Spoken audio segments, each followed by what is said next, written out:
Este principio es una regla jurídica según la cual se reconoce ciertas competencias exclusivas a cada uno de los poderes. Cuando uno lee la Constitución argentina, advierte que el poder se va a distribuir básicamente entre tres poderes que son el poder ejecutivo, el poder legislativo y el poder judicial. También es cierto que a partir de la reforma de 1994 se incorpora un cuarto poder que es el Ministerio Público.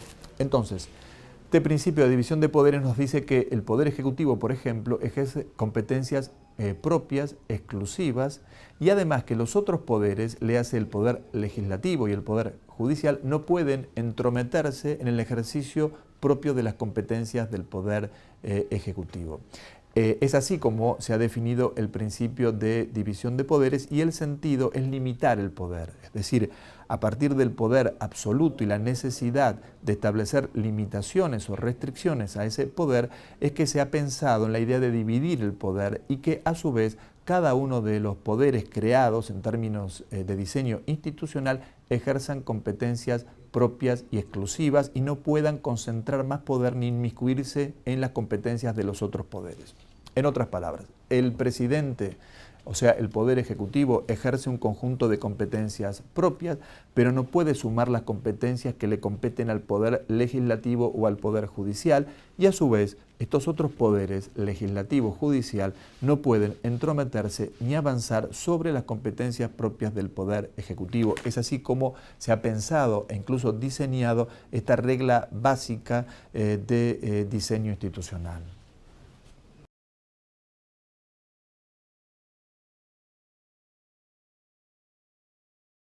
Tras la introducción de este principio de división de poderes, que nos conduce a preguntarnos cuál es el vínculo entre los poderes, por caso entre el Poder Ejecutivo, el Poder Judicial o el Poder Legislativo, el Poder Judicial, nosotros vamos a centrarnos de ahora en más en el análisis de la relación entre el Poder Ejecutivo y el Poder Legislativo. Cuando uno analiza un texto constitucional, por caso la Constitución argentina, advierte que el Poder Legislativo es aquel que legisla, es decir, dicta normas generales, abstractas de carácter obligatorio, y por el otro lado el Poder Ejecutivo es aquel a quien le compete aplicar esas leyes. ¿En qué consiste la aplicación de las leyes? En cumplirlas y a su vez hacerlas cumplir. Y en tal sentido, el presidente dispone de dos herramientas jurídicas para cumplir y hacer cumplir las leyes dictadas por el Congreso. La primera de ellos es la potestad regulatoria, porque cierto es que quien regula básicamente a través de la ley es el Poder Legislativo, pero también el presidente concurre en el ejercicio de esa potestad regulatoria en términos complementarios al legislativo y a través de un instrumento jurídico llamado decreto. El decreto reglamentario es justamente una regla jurídica a través de la cual el presidente completa los detalles de las leyes sancionadas por el Poder Legislativo. Insisto, esto es importante remarcarlo, el Poder Ejecutivo regula, pero solo regula en términos complementarios a la ley a través de un instrumento llamado decreto reglamentario. El otro instrumento o herramienta que utiliza el Poder Ejecutivo para hacer cumplir la ley es la aplicación de esta a través de los actos de alcance particular a los cuales llamamos actos administrativos. De modo que el Poder Ejecutivo, como hemos dicho, tiene por objeto ejecutar, cumplir y hacer cumplir la ley a través de herramientas puntuales tales como los reglamentos o decretos reglamentarios y a su vez los actos administrativos.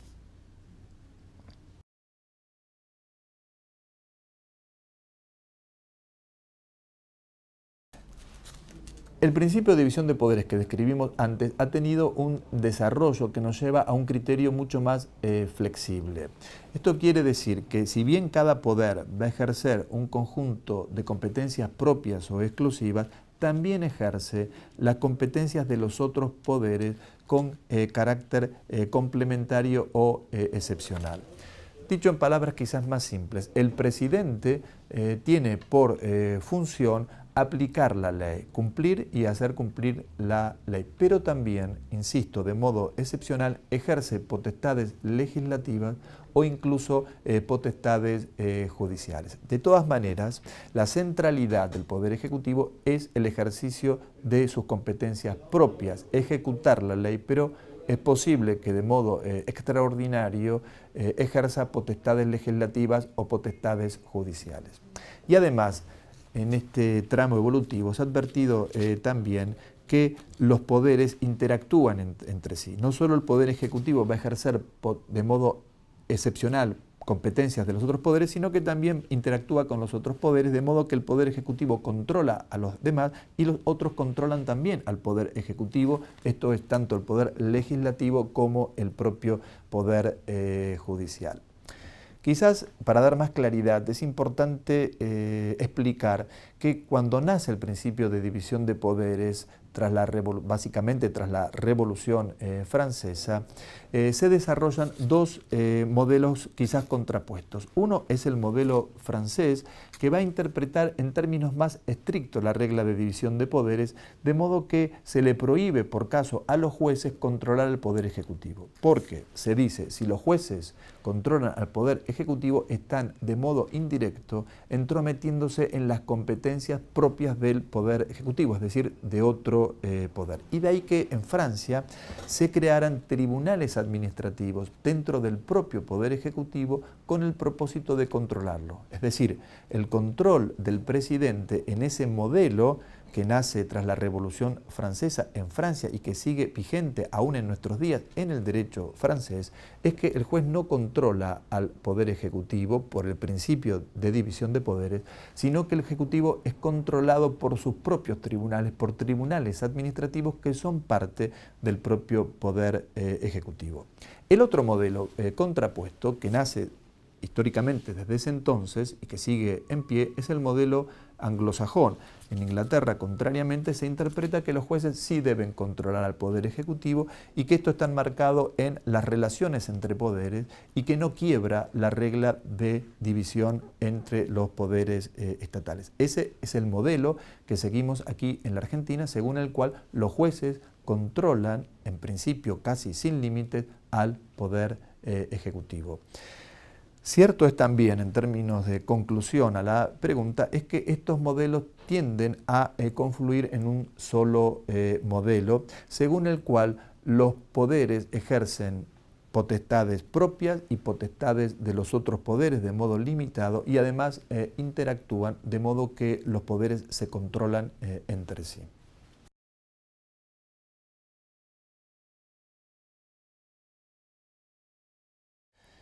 Hay una cuestión que quizás es importante aclarar antes de contestar esta pregunta. Nosotros hasta ahora hemos hablado de dos principios constitucionales que son las herramientas que nos permiten definir esta materia de fuentes del derecho administrativo, puntualmente ley más reglamento.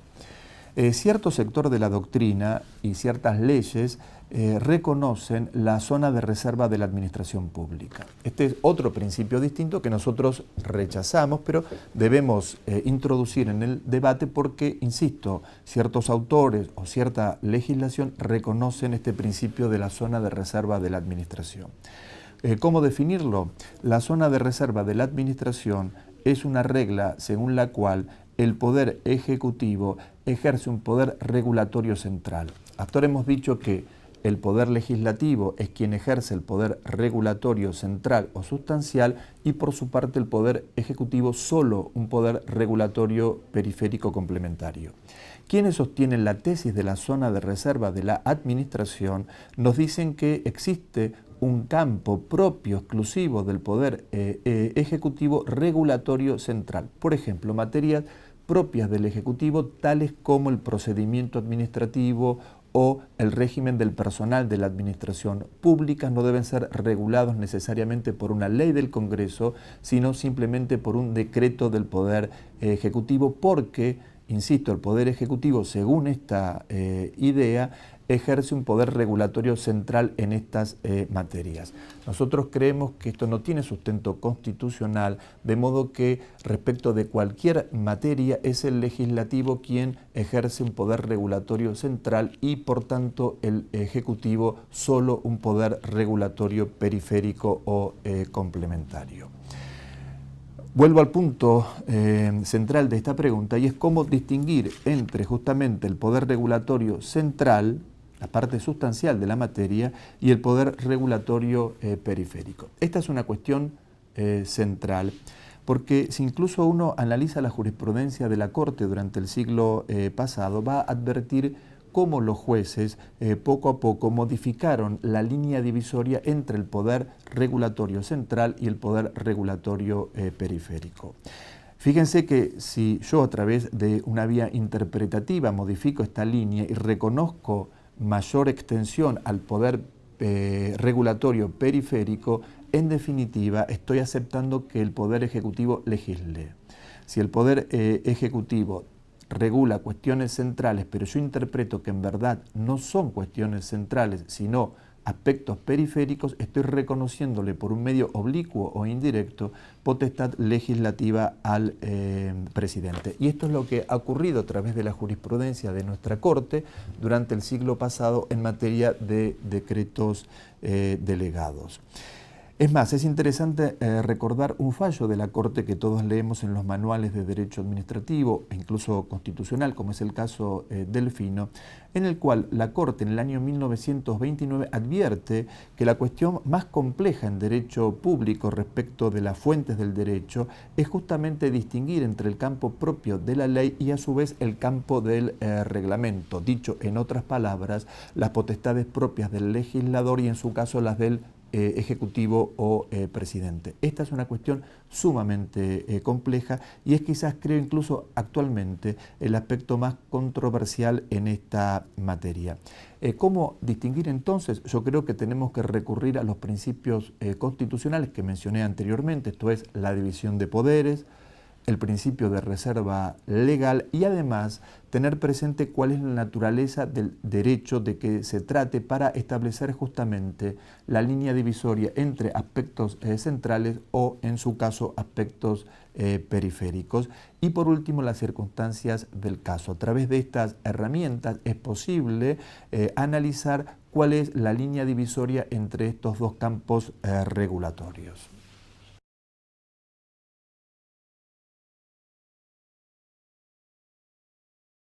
Esta cuestión que estamos analizando es importante también verla desde otra perspectiva y es la definición de las políticas públicas. No se trata meramente de distinguir entre instrumentos jurídicos tales como la ley o el reglamento o incluso entre poderes ejecutivo, legislativo, sino que la cuestión central subyacente a este debate es quién define las políticas públicas.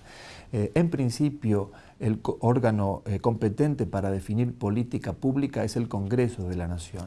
Y eso es así por dos razones centrales. Por un lado, porque en el Congreso están representadas no solo las mayorías, sino también las minorías. Y por el otro lado, por una cuestión procedimental, porque en el Congreso se definen las políticas públicas a través de un proceso deliberativo con participación de mayorías, minorías. Por el contrario, en el Poder Ejecutivo está representada la mayoría pero no las minorías y por otro lado, el procedimiento a través del cual el Poder Ejecutivo, el presidente decide, no es un trámite deliberativo como sí ocurre en el Congreso y esta es la razón por la cual el convencional cuando diseña institucionalmente los poderes, nos dice que es el Congreso quien va a definir políticas públicas. El instrumento a través del cual se define esa política es justamente la ley. De todas maneras, es importante también advertir que en la práctica institucional quien define políticas públicas en la Argentina no es el Congreso, sino muchas veces el propio Poder Ejecutivo. Se da un fenómeno en términos institucionales que puede definirse como la centralidad del Poder Ejecutivo.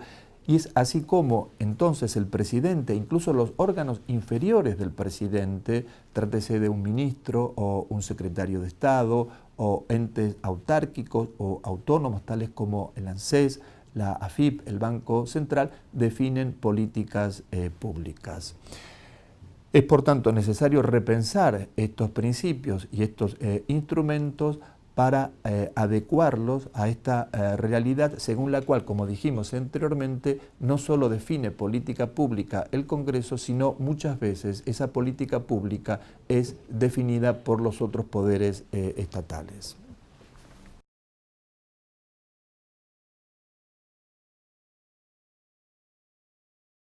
Como dijimos anteriormente, y con el propósito de completar la idea antes expuesta, la ley tiene por objeto regular las cuestiones sustanciales de una materia, mientras que el decreto reglamentario, que es propio del presidente, tiene por objeto regular pero simplemente los detalles de la ley. En ningún caso el decreto dictado por el presidente puede regular las cuestiones centrales o sustanciales de una materia cualquiera fuese, sino que debe limitarse a regular los detalles pormenores o complemento de la ley.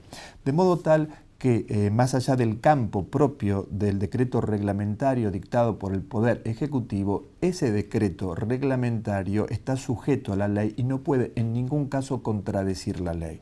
Hay, por tanto, una relación de jerarquía entre ley y reglamento. La ley es superior al reglamento y por tanto el reglamento debe sujetarse a la ley y no puede, insisto, en ningún caso contradecir la ley. Es más, si el decreto reglamentario dictado por el Poder Ejecutivo violase la ley, es consecuentemente un decreto reglamentario inconstitucional y así debe ser declarado por los jueces. Cabe aclarar también que el principio de división de poderes debe completarse con otro principio que establece la Constitución, que es el de reserva legal. La reserva legal es una regla según la cual el poder legislativo y solo el poder legislativo es aquel competente para regular las cuestiones sustanciales o centrales de una ley. Por eso, hemos dicho anteriormente, en primer lugar, que el decreto no puede contradecir la ley, pero aún más, si por ejemplo la ley no regulase los aspectos sustanciales de la materia, el decreto no lo puede hacer. Es decir, ante el vacío del legislador, en tanto éste no regula cuestiones sustanciales, no puede aún, ni siquiera en tal hipótesis, el Poder Ejecutivo avanzar a través de un decreto y mediante este regular aspectos sustanciales de la ley. ¿Por qué? En tal caso el Ejecutivo no puede avanzar sobre la materia propia de la ley por el principio de reserva legal. En síntesis, estos principios deben interpretarse en términos complementarios, es decir, la división de poderes más el principio de reserva legal.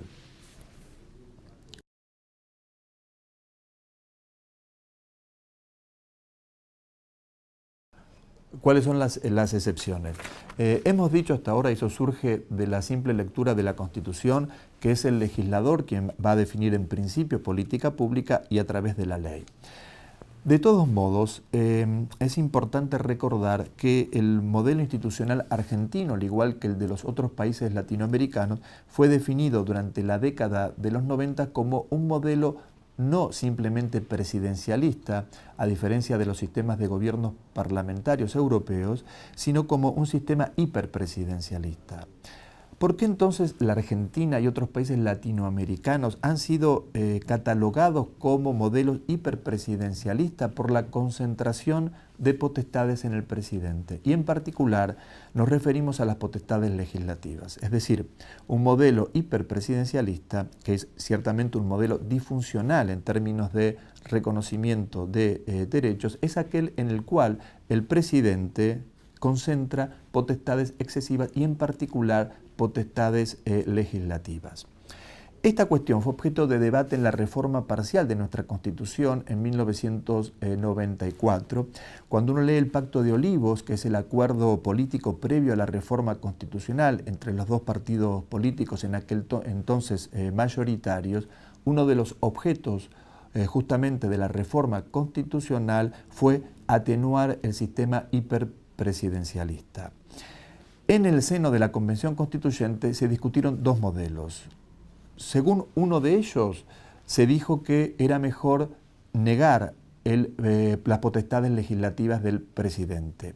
Otro criterio sostuvo que es mejor reconocerlas porque es imposible hacerlo en la práctica institucional y por tanto, insisto, es más adecuado reconocerlas en la Constitución pero con límites estrictos o precisos.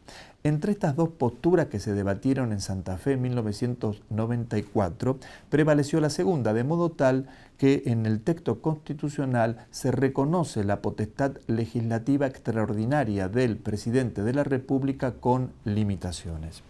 Recordemos también que en la Constitución anterior de 1853 nada se decía respecto del poder legislativo del presidente y de ahí que se interpretó razonablemente que el presidente, de acuerdo al marco constitucional de 1853, estaba inhabilitado para dictar leyes. Pero ciertamente la reforma de 1994 reconoce que el presidente en ciertos casos está autorizado a dictar leyes.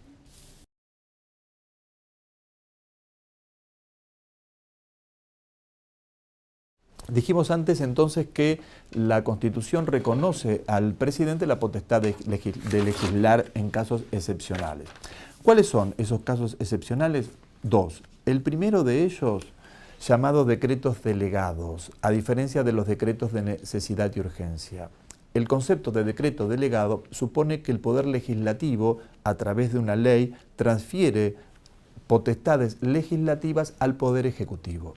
Y es en virtud de esa transferencia de competencias que el presidente dicta leyes llamadas decretos legislativos. Quiero, antes de avanzar, aclarar que es necesario distinguir entre el decreto reglamentario y el decreto delegado en los siguientes términos. El decreto reglamentario supone que el Congreso legisle y que el presidente solo establezca los detalles de la ley. Mientras que el decreto delegado, a diferencia del anterior, supone que el legislador legisla ciertas bases, pero el presidente también legisla y legisla los aspectos centrales, sustanciales de la materia de que se trata. Es decir, el decreto delegado no tiene por objeto simplemente regular detalles, sino, insisto, aspectos centrales o sustanciales. Y doy en tal sentido un ejemplo. Un decreto reglamentario nunca puede derogar una ley, pero un decreto delegado sí puede derogar, una ley, porque justamente el decreto delegado versa sobre materia legislativa y no meramente reglamentaria. La Constitución del 94, uno debiera leer el artículo 76, se refiere justamente a los decretos delegados y establece por un lado un criterio prohibitivo. En ningún caso, dice el texto constitucional, el presidente puede legislar. Sin embargo, he aquí la excepción, el Congreso le puede transferir al presidente la potestad de legislar siempre que cumpla con ciertos requisitos. ¿Cuáles son brevemente esos requisitos? Por un lado, que se trate de materias de administración o emergencia pública y por otro lado, el legislador tiene que establecer en la ley por la cual le autoriza al Ejecutivo a legislar las bases, es decir, las pautas, las directrices centrales que debe seguir el Ejecutivo al momento de dictar la ley a la cual llamamos decreto delegado. Y por otro lado, el plazo. Es habitual que las leyes de delegación establezcan un plazo de un año en el cual el presidente puede, siguiendo las bases establecidas por el Congreso previamente, legislar, es decir, dictar decretos delegados. Es cierto también que el convencional ha establecido una serie de controles y estos controles se pueden definir en los siguientes términos. Por un lado, el presidente, una vez que ha dictado un decreto delegado, debe elevarlo a una comisión bicameral permanente, que es parte del Congreso, y a su vez la comisión bicameral, tras dictaminar, debe elevarlo al pleno de las cámaras para que éstas se expidan respecto de la validez o invalidez del decreto delegado, o sea, la ley dictada por el presidente. Y además, el convencional constituyente ha establecido otro control a través de la figura del jefe de gabinete de ministros, porque el jefe de gabinete de ministros debe intervenir en todas las leyes dictadas por el presidente, particularmente en los decretos delegados, y a su vez el jefe de gabinete es el responsable político ante el Congreso. Es más, el Congreso puede remover al jefe de gabinete a través de una moción de censura. De modo que, si el presidente se extralimitase en el ejercicio de las potestades legislativas, con la intervención, por cierto, del jefe de gabinete, el Congreso puede remover al jefe de gabinete a través de una moción de censura. En síntesis, entonces, la Constitución ha incorporado los decretos delegados, pero, por un lado, estableció un principio prohibitivo, luego las excepciones con restricciones y, por último, controles por parte del Congreso en relación al ejercicio de esa potestad legislativa del presidente.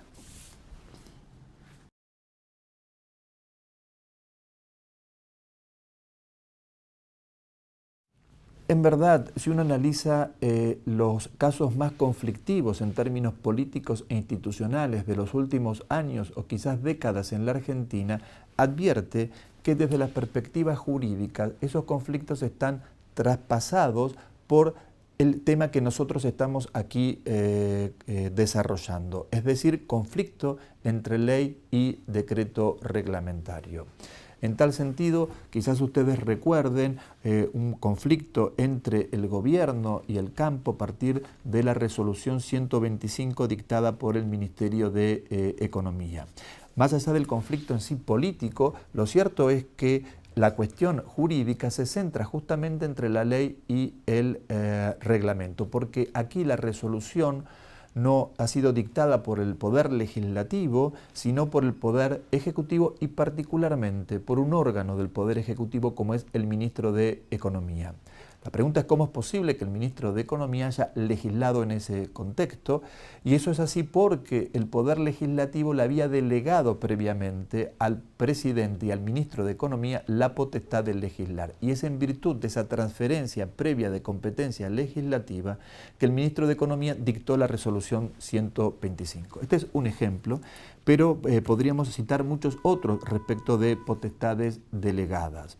Por caso, las leyes de emergencia, recordemos que la ley de emergencia actualmente vigente fue sancionada durante el gobierno de Duhalde y prorrogada en reiteradas oportunidades. De hecho, esa ley está actualmente vigente. La ley de emergencia económico-financiero es un ejemplo típico, claro, de delegación de competencias del Poder Legislativo en el Poder Ejecutivo. Un tercer ejemplo, las privatizaciones y las desregulaciones en la Argentina. Todos sabemos que durante la década de los 90, en el marco de una política económica neoliberal, se impulsaron leyes tendientes justamente a la desregulación y a la privatización de los servicios públicos.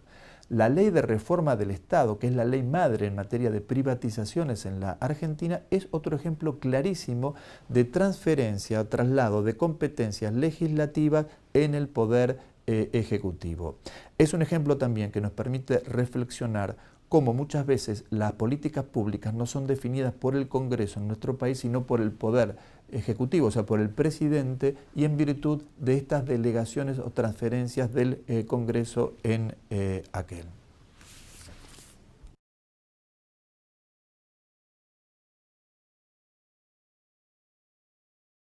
Este punto es también interesante porque hasta 1994 dijimos que la Constitución no autorizaba al Congreso a transferir competencias legislativas y, por tanto, el presidente no podía dictar leyes llamadas decretos delegados. Sin embargo, en la práctica no ha sido así y el presidente ha dictado innumerables, quizás incontables decretos legislativos.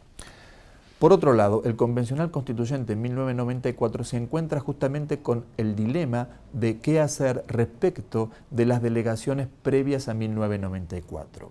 Aclaro que las delegaciones posteriores a 1994 están alcanzadas por el esquema que describí en los tramos anteriores. Pero las delegaciones previas nos plantean dos cuestiones controversiales. La primera es si la ley por la cual se le autorizó al presidente a dictar leyes sigue o no vigente. Y por el otro lado, las leyes dictadas por el presidente llamadas decretos delegados, también es posible preguntarse si siguen o no vigentes. ¿Cómo resuelve este entuerto jurídico el Convencional en 1994? a través de una cláusula constitucional en la cual dice continúan las delegaciones previas, esto es tanto la ley del Congreso como el decreto delegado por el término de 5 años. Eso ha sido prorrogado hasta el año 2011, en el cual el Congreso decide no prorrogar o extender más este plazo. Y a su vez se planteó la necesidad de aprobar una ley por el Congreso, pero en definitiva no se aprobó esa ley del Congreso respecto de las delegaciones previas a 1994, con lo cual debe resolverse por vía interpretativa si siguen o no vigentes estas delegaciones previas a 1994. ¿Cómo debe entonces interpretarse? A través de los siguientes criterios. Por un lado, las leyes que dictó el Congreso antes de 1994, por las cuales transfirió competencias al Poder Ejecutivo, no siguen vigentes, de modo tal que el Poder Ejecutivo ya no puede ejercer potestades legislativas en virtud de esas leyes de autorización previas. Pero sí siguen vigentes los decretos delegados dictados por el Poder Ejecutivo o por los órganos inferiores. Pensemos puntualmente en el caso del Banco Central o de la Administración Federal de Ingresos Públicos, que han dictado en verdad leyes, aunque no se les llame así, sino comunicaciones o resoluciones, pero son en verdad leyes en virtud de una delegación previa a 1994. Esas leyes siguen vigentes de acuerdo a esta interpretación, pero cierto es también que la AFIP o el Banco Central no pueden ya dictar otras leyes en virtud de las autorizaciones previas a 1994. En todo caso, es necesario que el Congreso vuelva a dictar una ley transfiriéndole potestades al Banco Central o a la Administración Federal de Ingresos Públicos para que éstas dicten nuevas leyes llamados decretos delegados.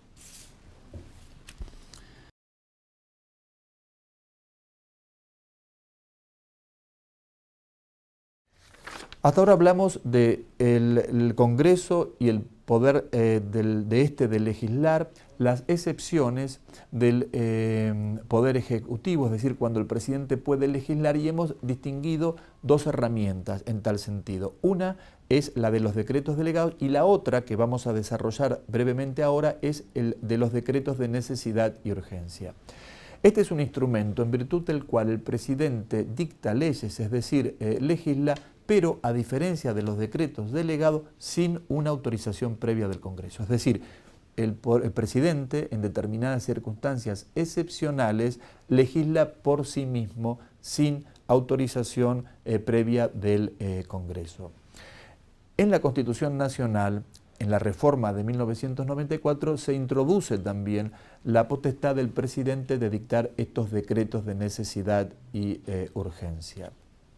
Y en tal sentido, cabe recordar que la Constitución en su artículo 99, inciso 3, prohíbe el dictado de estos decretos, pero luego por vía de excepción sí acepta que el presidente dicte decretos de necesidad. ¿Cuándo es posible que éste dicte tales decretos? Cuando se den circunstancias excepcionales de necesidad o urgencia que impidan al Congreso seguir el trámite ordinario para la formación de la ley. De modo que solo cuando no sea posible seguir aquel trámite que indica la Constitución para aprobar una ley, el presidente, y más en circunstancias excepcionales, dicta decretos de necesidad y urgencia. Y además, estos decretos deben ser aprobados en acuerdo general de ministros, elevados a la comisión bicameral permanente y luego del dictamen de esta, o en caso de silencio de esta comisión, elevarse ante el pleno de ambas cámaras del Congreso para que éstas aprueben o rechacen el decreto de necesidad y urgencia dictado por el presidente. En este contexto es importante también marcar cuáles son las cuestiones más controvertidas respecto de los decretos de necesidad y urgencia.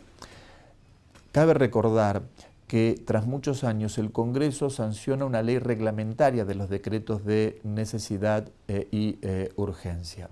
¿Cuáles son los aspectos más cuestionables de esta ley? Por un lado, que la ley no establezca un plazo para que el Congreso se expida respecto de la validez o invalidez de los decretos. Es decir, una vez que el presidente dicta un decreto de necesidad, lo eleva al Congreso, pero este no tiene plazo, de modo tal que el decreto puede seguir vigente sin solución de continuidad por años o décadas hasta tanto el Congreso no se expida convalidándolo o, en su caso, rechazándolo. El otro aspecto controversial, incluso crítico de esta ley actualmente vigente, es que el decreto de necesidad solo cae en la medida en que las dos cámaras del Congreso lo rechacen expresamente. En otras palabras, primero, no hay un plazo para que el Congreso se expida sobre la validez de este instrumento legal y por el otro lado es necesario el rechazo de las dos cámaras del Congreso y además rechazo expreso y no meramente silencio por el transcurso del tiempo. Es fácil advertir que si el presidente, el partido político del presidente o la alianza que gobierna tiene mayoría, al menos en una de las dos cámaras, el presidente puede legislar sin mayores sobresaltos. Por eso es necesario, creo yo, reformular la ley con el propósito de adaptarla al mandato constitucional.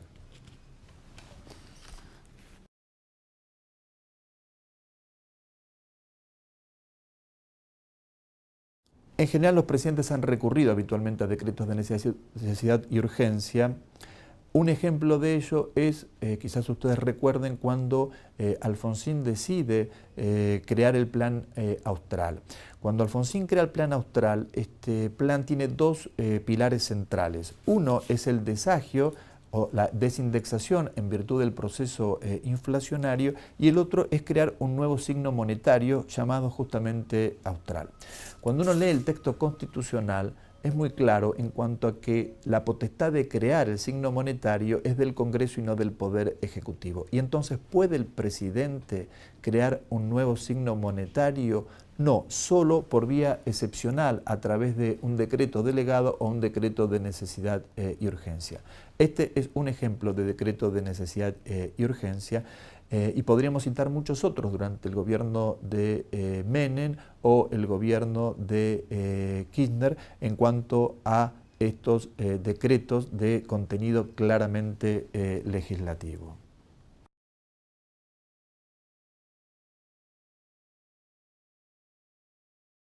En verdad, uno debiera distinguir la posición de los jueces antes de la reforma de 1994 con el modelo constitucional anterior y a su vez qué es lo que han dicho los jueces con el modelo constitucional actual, esto es posterior a 1994. Los jueces han dicho respecto de estos decretos básicamente, en primer lugar, cabe aquí citar un precedente de la Corte, que es el caso Berroqui, en el cual la Corte dijo: solo es posible que el presidente dicte leyes llamadas decretos de necesidad y urgencia cuando sea imposible seguir el trámite ordinario para la formación de la ley. Este es un concepto impreciso que la Corte, de algún modo, intentó precisar a través de este antecedente. Por tanto, según la Corte, ¿qué debe interpretarse por imposibilidad material de seguir el trámite legislativo? Dos hipótesis distintas. Por un lado, cuando no es posible materialmente que se reúna el Congreso, dado una catástrofe o cualquier otra circunstancia excepcional que impida que el Congreso se reúna o sesione normalmente, entonces en tal caso es posible que el presidente dicte una ley. La otra hipótesis es cuando la decisión estatal es de tales características que no sea posible seguir el trámite legislativo por los tiempos. Y en tal contexto, según la Corte, la Constitución autoriza al presidente a dictar una ley. La Corte también ha dicho en otros casos posteriores, los cito simplemente, el caso Rizolía de Ocampo, que el decreto de necesidad y urgencia debe además regular intereses generales y no intereses sectoriales. Cuando un decreto de necesidad tiene por objeto regular intereses sectoriales, es por tanto inconstitucional. Otro criterio también que podríamos incluir a los que ya hemos dicho es aquel que la Corte desarrolla en el caso Consumidores Libres, porque allí la Corte cuestiona si el decreto responde a una cuestión circunstancial o por el contrario tiene por objeto regular de modo permanente. Pareciera que la Corte nos dice que cuando el decreto de necesidad tiene por objeto regular una materia en términos o de modo permanente, eso no es propio de un decreto de necesidad, que es excepcional y además circunstancial. Y por último, debiéramos también citar el antecedente más próximo de la Corte, que es el caso Aceval-Polaki del año 2012, en el cual la Corte analizó tres aspectos puntualmente. Primero, si se trataba o no de una situación de excepción, y los jueces interpretaron que sí, que se daba una situación de excepción que justificaba el dictado de tal decreto. En segundo lugar, que no era una materia prohibida. Recordemos que la Constitución respecto de los decretos de necesidad prohíbe que estos versen sobre materia electoral, partidos políticos, tributaria o penal. Es decir, que en ningún caso un decreto de necesidad dictado por el presidente puede regular las materias que mencioné anteriormente, que están descritas claramente en el texto constitucional. Y el tercer punto que analizó la Corte en el precedente citado es si cumplía o no con el principio de razonabilidad.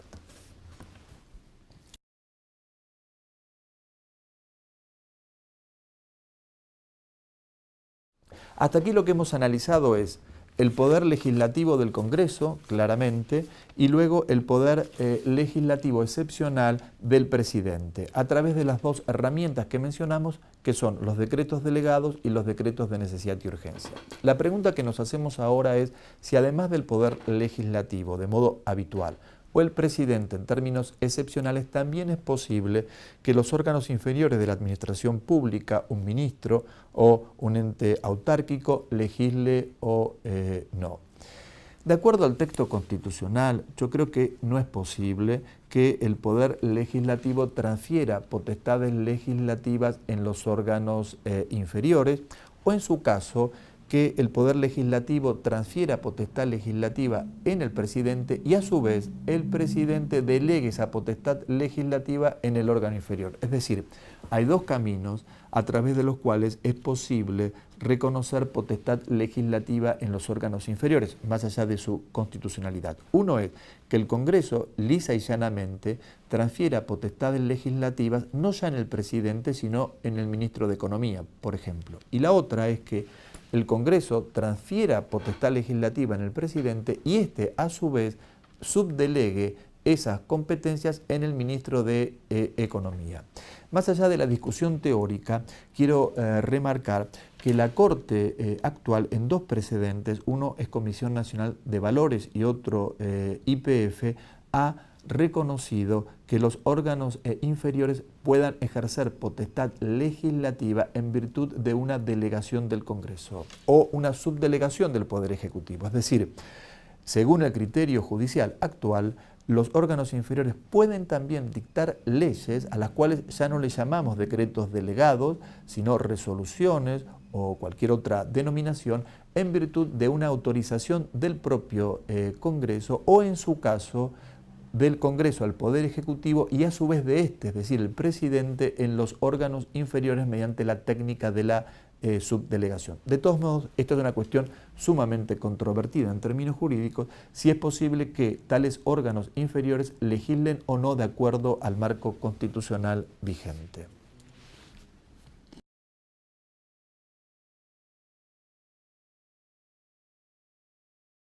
Hemos hablado del poder legislativo y cómo se distribuye ese poder legislativo entre el Congreso, básicamente, excepcionalmente el Poder Ejecutivo y a su vez también en términos excepcionales en los órganos inferiores de la administración pública. Es así como se distribuye el poder regulatorio central en el modelo institucional argentino. Pero también debiéramos reflexionar sobre el poder reglamentario, es decir, no solo el poder regulatorio central, sino el poder regulatorio de los detalles. ¿Quién ejerce este poder regulatorio de detalles o de periferias? En primer lugar, cabe advertir que es posible que el propio Congreso no solo regule los aspectos centrales, sino también periféricos y avance de este modo sobre una potestad propia en principio del presidente. De todos modos, en la práctica, el Congreso solo regula los aspectos centrales y nunca los aspectos periféricos de las materias. De modo que el poder reglamentario es ejercido básicamente y por mandato constitucional por el presidente. Pero también es verdad que el presidente muchas veces transfiere el poder de dictar los detalles de la ley a través de los decretos en los órganos inferiores. De modo que si uno analiza el poder reglamentario y cómo se distribuye el poder reglamentario, debiéramos decir que básicamente quien reglamenta es el poder ejecutivo, pero que a su vez muchas veces también ejerce este poder reglamentario los órganos inferiores de la administración pública.